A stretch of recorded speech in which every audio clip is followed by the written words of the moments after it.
everyone. Happy Friday to you. I have made it through the extraction and post installation in my mouth, and I want to thank you for all of your prayers and your wishes for good health and a positive outlook, because I'm here to tell you I had the best dental procedure experience that I have ever had. And I want you to know that because your kindness matters. And I thank you from the bottom of my heart. Now, I did make the shirt that I'm wearing. I threw the pattern in the trash, so I don't exactly recommend it. If you're curious, it's Simplicity 3790. I also used a linen knit, not a fan. I have spilled water down the front of it this morning. It does have some nifty embroidery on there from one of my 1970s Kenmores. Oh, I love those old machines, and I'm gonna do a machines video to show you some of those treasured old Kenmores that I can't seem to part with, even though I have a more modern machine these days. See this little thing next to me? I'm gonna show this to you. You met Candace, my daughter, in the last video that I put up. And she is an artist, and she made this little calendar for me and gave it to me for Christmas 2016. And I'm gonna go page through it and show it to you because it is adorable and I think you'll enjoy it.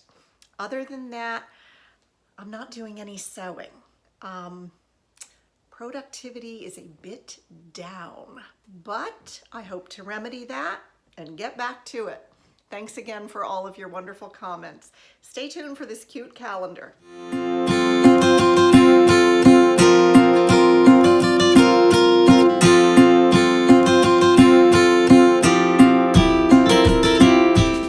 All right, I'm gonna try this by holding the camera. Not ideal, but I had it on the tripod, and trust me, it was bad. So this adorable little calendar came from Candace. She bought the cards and the little holder, and they were blank except for calendars printed at the bottom of each card.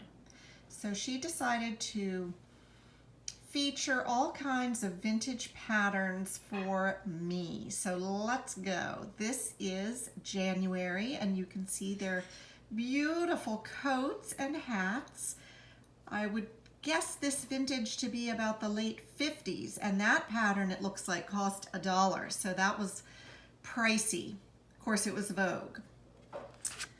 Next up, we have February.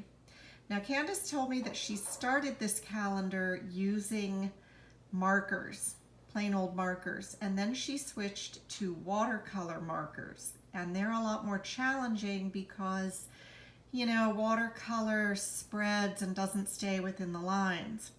So she definitely did a beautiful job with that. She added little touches of sewing throughout the calendar. That is February. Moving along to March, we have some pretty dresses. A shirtwaist dress in purple and white, and a glamorous green dress with a purple belt, or sash, I should say. She did the details of little pearl necklaces and earrings. April, you see the needle and thread running through the picture. The girls are wearing their little cropped tops, so they were wearing those back in the 50s. Everything old is new again.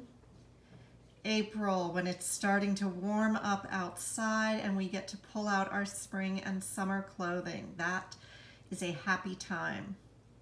So there is April. I like her little neck kerchief.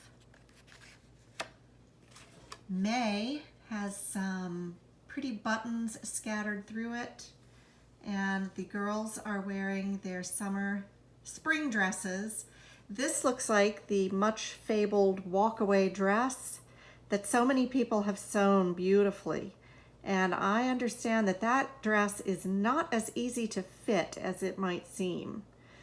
So that is really pretty.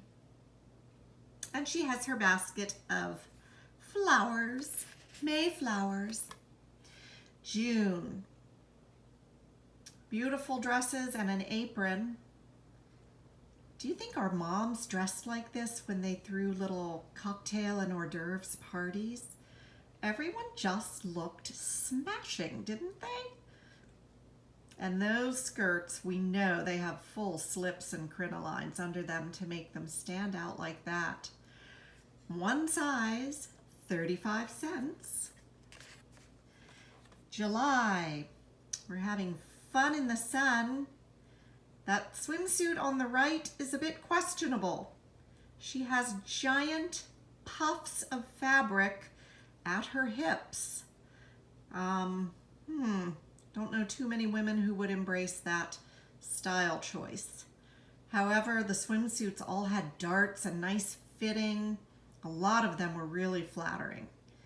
They had boning and zippers, and they were pretty legit swimsuits back then.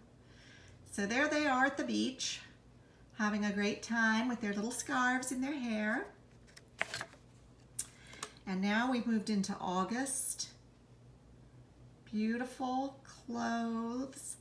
On the skirt, you can see that Candace started with a blue background, and then she stippled on light green for the color mix, and she did the same thing on her top there.